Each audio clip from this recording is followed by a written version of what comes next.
हमारे स्टूडेंट है, हाँ डॉक्टर सिद्रा जो है वो स्क्रीन प्रेजेंट कर रही है। Starting from point point is 518, ठीक है। External spermatic fascia is form by external oblique. ये जो आप ऐसे याद रखो, external spermatic fascia external oblique muscle से फॉर्म्ड होता है। Clear? The next one is remember few important points about the inguinal canal that is repeated multiple times.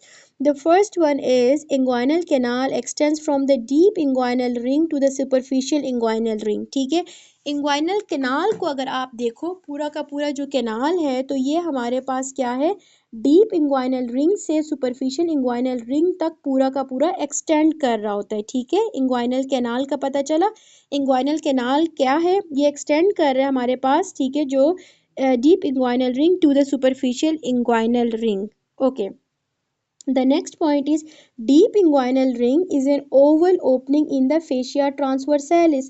ये जो deep inguinal ring है, ठीक है, ये एक ओवल ओपनिंग है, और किस मसल के अंदर ओपनिंग बनती है इसकी, फेशिया ट्रांसवर्सैलिस, ठीक है। जो ट्रांसवर्सैलिस मसल है उसके फेशिया के अंदर हमारे पास एक ओवल सी ओपनिंग है जो फॉर्म करती है डीप इंग्वाइनल रिंग। ये पॉइंट हो गया याद। The next is superficial inguinal ring is a triangular gap in the external oblique aponeurosis। ये जो हमारे पास superficial inguinal ring है, ठीक है, ये triangular opening है, और ये कहाँ मौजूद है, external oblique के aponeurosis में। Is that clear? अब तक हम सिर्फ 3 पॉइंट्स कर चुके हैं, वो ये है कि इंग्वाइनल कैनाल कहाँ से कहाँ तक एक्सटेंड करता है। तो ये जो इंग्वाइनल कैनाल है, it extends from deep inguinal ring to the superficial inguinal ring. Clear? बाकी ये जो हमारे पास डीप इंग्वाइनल रिंग है, ये एक ओवल ओपनिंग है, और कहाँ मौजूद है, इन द फेशिया ट्रांसवर्सैलिस। जबकि सुपरफिशियल इंग्वाइनल रिंग हमारे पास, एक सुपरफिशियल इंग्वाइनल रिंग जो है सुपर ट्रायंगुलर गैप है, और ये कहाँ मौजूद है, एक्सटर्नल ओब्लिक के एपोन्यूरोसिस में। Clear? Done?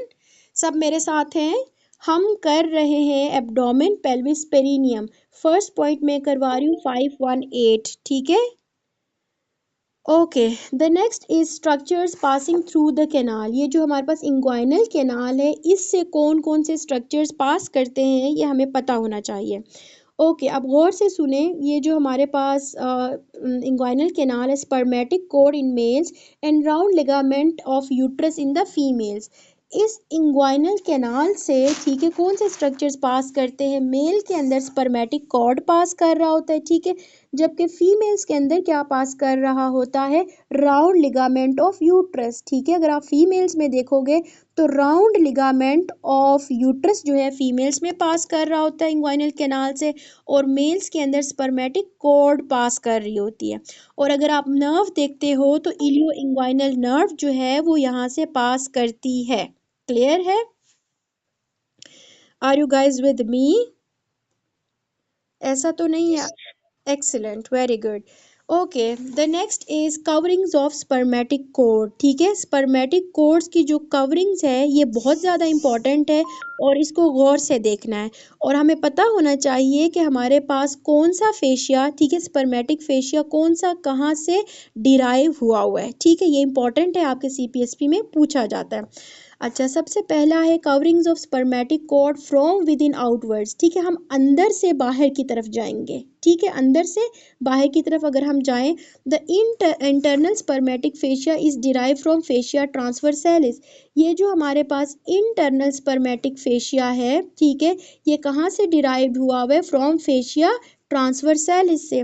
Cremasteric is derive from the internal oblique. इसके बाहर अगर आप आ जाओ तो आपके पास मौजूद है क्रीमेस्टेरिक, ठीक है, जो कि डिराइव हुआ है इंटरनल ओब्लिक से। Am I clear?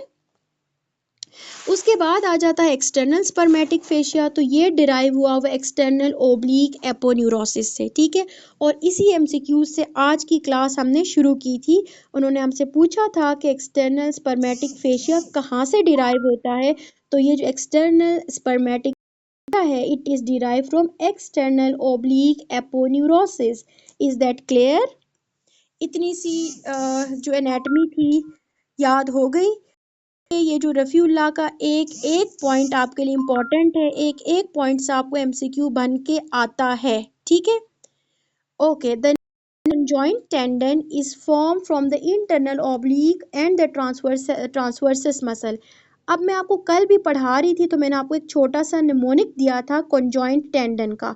conjoint tendon को अगर आप देखो तो इसके अंदर भी ओ आई आता है, जबकि इंटरनल ओब्लिक में आई ओ आता है। ठीक है, तो ओ आई और आई ओ क्या बनाता है, मोर और लेस सेम वर्ड्स हैं। तो conjoint tendon is formed by fusion of internal oblique and transversus muscle. समझ आ गई। एक एक पॉइंट बच्चों हाई यील्ड पॉइंट है, हम इग्नोर नहीं कर सकते, आपको फिंगर टिप्स पे होना चाहिए। Okay doctor Hamad, I will repeat it again. ठीक है, अभी हमने पढ़ा कि जो कॉन्जॉइंट टेंडन है, ठीक है, ये कैसे फॉर्म्ड होता है। ठीक है, तो ये कॉन्जॉइंट टेंडन फॉर्म होता है फ्यूजन की वजह से। और फ्यूजन किस किस की हो रही है, एक तो हमारे पास इंटरनल ओब्लिक मसल है, दूसरा ट्रांसवर्सस मसल है। ठीक है, इंटरनल ओब्लिक और ट्रांसवर्सस मसल की आपस में फ्यूजन से क्या बनता है, कॉन्जॉइंट टेंडन बनता है। Is that clear. और कॉन्जॉइंट टेंडन का आपने याद कैसे रखना है, देखो कॉन्जॉइंट टेंडन में भी ओ आई है। ठीक है, ओ आई है, और इंटरनल ओब्लिक का आई, इंटरनल का आई पकड़ लो और ओब्लिक का ओ पकड़ लो, तो आई ओ और ओ आई आप इसको ऐसे याद कर सकते हो अपने लिए। मतलब आप अपने से कोई और भी निमोनिक या फिर कोई कोड वर्ड रख सकते हो, लेकिन मैंने इसको ऐसे रखा, याद रखा हुआ है आज तक। ठीक है, ओके आगे चले। Yes, okay okay, the next point is now let's practice some paper MCQs. ठीक है, पेपर एमसीक्यूज की प्रैक्टिस इक्वली इंपॉर्टेंट है। सबसे पहले है pampiniform plexus is located in inguinal canal. ठीक है, इंग्वाइनल कैनाल के अंदर जो है पैम्पेनिफॉर्म प्लेक्सिस भी मौजूद है। अभी थोड़ी देर पहले मैंने आपको पढ़ाया था कि इंग्वाइनल कैनाल से मेल्स के अंदर स्पर्मेटिक कॉर्ड पास कर रहा होता है, जबकि फीमेल के अंदर क्या पास कर रहा होता है, round ligament of uterus. Excellent. अभी हम ये पढ़ रहे हैं कि जो पैम्पेनिफॉर्म प्लेक्सिस है ये कहाँ से पास कर रहा है, इंग्वाइनल कैनाल। यही इंग्वाइनल कैनाल से पैम्पेनिफॉर्म प्लेक्सिस जो कि एक वीनस प्लेक्सिस है वो यहीं से पास करता है। क्लियर। अगला है remember sometimes in option for spermatic cord and inguinal canal both are present in scenario. ठीक है, तो ऑल रिमेंबर स्पर्मेटिक कॉर्ड, ठीक है, ज़्यादा हम करेंगे followed by inguinal canal. Clear.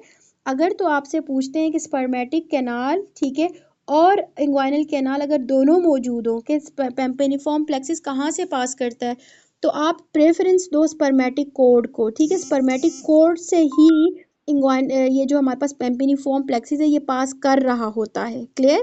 ठीक है, अगर तो हमारे पास ये स्पर्मेटिक कोड का स्पर्मेटिक कोड का ऑप्शन मौजूद नहीं होगा तो आप प्रेफर करोगे इंग्वाइनल कैनाल को। Am I clear. ओहो, डॉक्टर राकिया को कहें ग्रुप में कि दोबारा रिक्वेस्ट भेज दे, मेरा हाथ लगे तो उसकी वो हो गई है रिक्वेस्ट, उनकी मुझसे डिलीट हो गई है। अच्छा, okay, the next one is internal oblique muscle, which of the following structures, तो फॉर्म इंटरनल ऑब्लिक मसल कौन सा स्ट्रक्चर फॉर्म कर रहा होता है। ओके डॉक्टर राकिया, आपकी रिक्वेस्ट जो है हमने गलती से डिसअप्रूव कर दी थी। ठीक है, not intentionally. Okay, the next is internal oblique muscle. ठीक है, ये क्रिमेस्टेरिक मसल से फॉर्म होता है। Is that clear. Internal oblique muscle forms which of the following structures, तो क्रिमेस्टेरिक मसल, ये जो क्रिमेस्टेरिक मसल है ये फॉर्म होता है इंटरनल ओब्लिक से। बच्चों जो असाइनमेंट मैं आपको असाइन करती हूँ, आज एक क्लास में ग्रुप में भी एक बच्चे ने पूछा हुआ था कि आप किन लोगों को असाइनमेंट असाइन करती हैं। तो पहले तो मैं सबको, क्योंकि अगस्त नवंबर सबको पढ़ा रही थी तो मैं सभी को कर रही थी, लेकिन अब क्योंकि ट्यूटर्स ने अपनी अपनी क्लासेस लेनी शुरू कर दी हैं तो मैं अभी सिर्फ नवंबर वालों को गायनी और नवंबर वालों को रफ़ी, जबकि एसके पिंक वालों, गायनी वालों को एसके पिंक पढ़ा रही हूँ। लेकिन अब मैं आपको समझा रही थी कि आपने असाइनमेंट किस चीज़ की बनानी है। ठीक है, आपने असाइनमेंट इस चीज़ की बनानी है जब आप पढ़ रहे होते हो, चाहे आप ऑनलाइन क्लास में पढ़ रहे हो या बैठ के सेल्फ स्टडी कर रहे हो, तो हमेशा अपनी हैबिट बनाएं कि आपके पास एक पेन और पेपर मौजूद हो। ठीक है, जो भी इंपॉर्टेंट पॉइंट हो आप बुक के अंदर ही अंडरलाइन कर लें या उस पेपर के ऊपर लिख लें कि ये इंपॉर्टेंट पॉइंट है। जैसे आप देखिएगा कि इंटरनल ओब्लिक मसल फॉर्म करता है क्रिमेस्टेरिक मसल, तो आप लिखो क्रीमेस्टेरिक मसल, आगे एरो बना के लिखो इंटरनल ओब्लिक, ठीक है। तो ये इस तरह से आपने हाई यील्ड पॉइंट्स यानी इंपॉर्टेंट पॉइंट्स जो आपको याद होने चाहिए, और या कोई नया पॉइंट हो या कोई ऐसा पॉइंट जो सीपीएसपी के पेपर में बार बार रिपीट होता और आपको याद नहीं रहता, या कोई ऐसा पॉइंट जिसको आपने कहीं और कुछ और पढ़ा था कि कुछ और पढ़ी थी लेकिन अब कंफर्म हो के नहीं की कुछ और बनी है, तो आपने उस चीज़ की असाइनमेंट बनानी है। अपने एंड पे सब पढ़ें, जिसको लगता है जो पॉइंट इंपॉर्टेंट है उसको वेरीफाई करने के बाद असाइनमेंट वाले ग्रुप में आपने लाजमी भेजना है, ठीक है। रेडियोलॉजी के कैंडिडेट्स को कोई इंपॉर्टेंट बात वेसल्स नर्व से रिलेटेड लगती है तो वो भेज देगा, गायनी वालों को जो लगती है वो तो मैं असाइन कर देती हूँ पढ़ाते हुए, तो वो तो लाजमी भेजते हैं। लेकिन बाकी सारे स्पेशलिटीज़ के कैंडिडेट से भी मेरी यही रिक्वेस्ट है कि आप लोग भी आज के बाद असाइनमेंट वाले ग्रुप में एक्टिव हो जाओगे, ठीक है। डन हो गया, डील डन है। Excellent, very good.